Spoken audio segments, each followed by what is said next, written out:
Okay, so that's like this.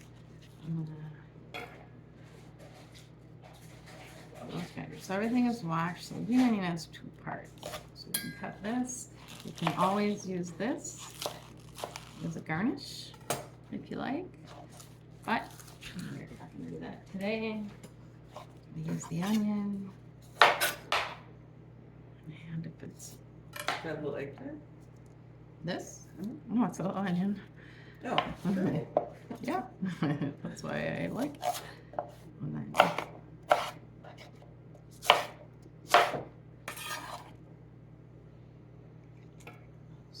onions, I'm going to take some cherry tomatoes and make sure that they're washed. So when you have an asparagus, this part is usually woody. The way that you tell is you bust it in half. Then if you have a bunch and you don't want to bust each of them in half, just line it up, give it a cut, put it in your compost. And again, just about 1 inch to 1.5 inches.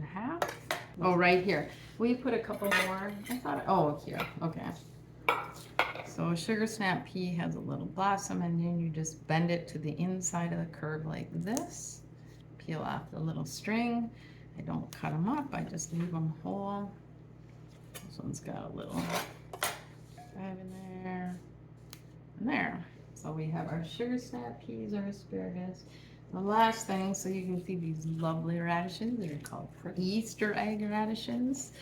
And always, people don't really think of using radishes in something cooked, but a lot of other countries do.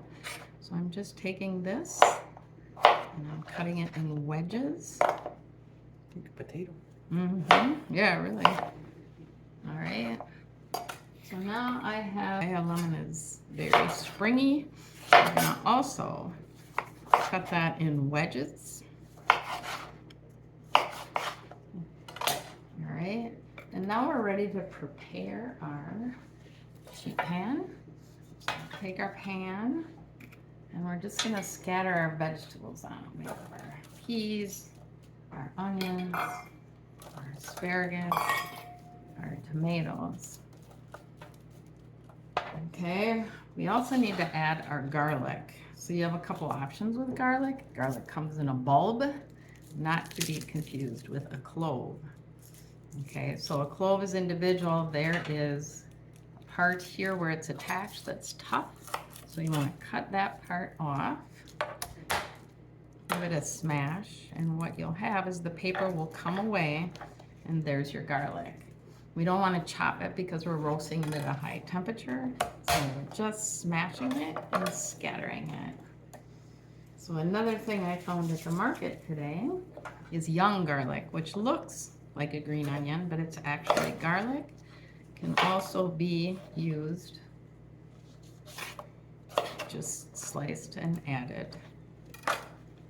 All right, so now we are ready to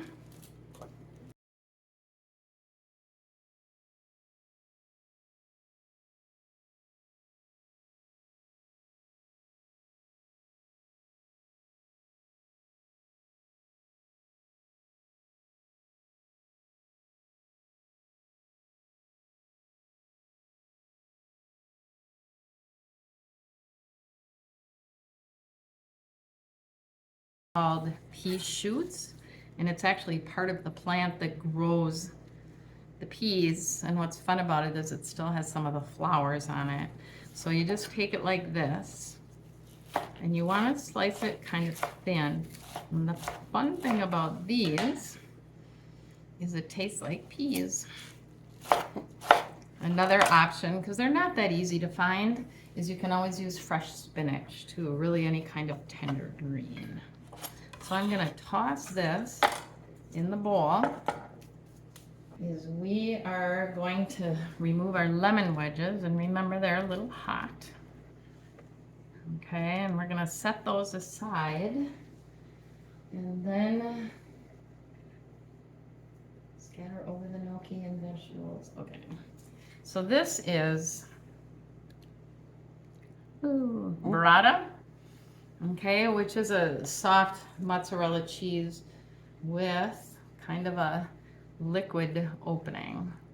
And so what we're gonna do is we're gonna take our cheese and scatter it over this. We're gonna take all of it, and we don't wanna cook these greens, but we wanna wilt them. So we're taking our hot vegetables and we're setting them over.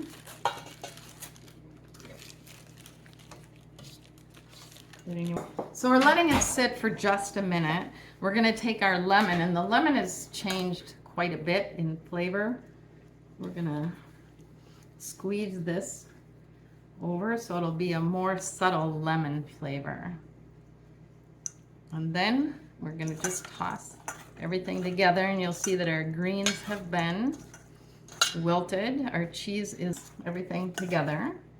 We still have one more layer of flavor to add.